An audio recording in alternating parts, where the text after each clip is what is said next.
Mu rwego rwo gufasha abaturarwanda kurushaho kubona amakuru yose bakeneye ku butaka bwabo, ikigo cy'igihugu gishinzwe ubutaka cyashyizeho urubuga ruvuguruye ndetse rwanahinduriwe izina. Ubu rwitwa makuru.lands.rwa. Zimwe mu mpinduka zabayeho ni umutekano wongerewe mu buryo bwo kwinjira muri uru rubuga. Ubu bisaba gushyiramo kode wakiriye kuri telefone yawe, ndetse hakaba harongerewemo n'uburyo bwo kwinjiramo ukoresheje kode wohererejwe kuri email wakoresheje ufungura konti kuri urwo rubuga. Hakaba nanone kode ubona unyuze kuri porogaramu yitwa Google Autenticator iboneka kuri smartphones gusa. Uyu munsi tukaba tugiye kurebera hamwe uko wabona kode unyuze kuri Google Authenticator. Mbere na mbere ubuntu abagomba kubanza kuyiteresharja muri telefone ye.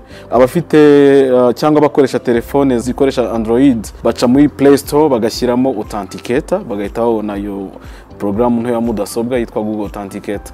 Hanyuma bakoresha iPhone iyo bakoresheje App Store babonamo iyi programu, hanyuma bakayishyira muri telefone ngendanwa yabo. Birumvikana rero Google Authenticator ikoreshwa gusa kuri smartphone, mu gihe abatafite smartphone nyine bakoresha telefone mu kubona code. Aha rero mpitamo Google Authenticator.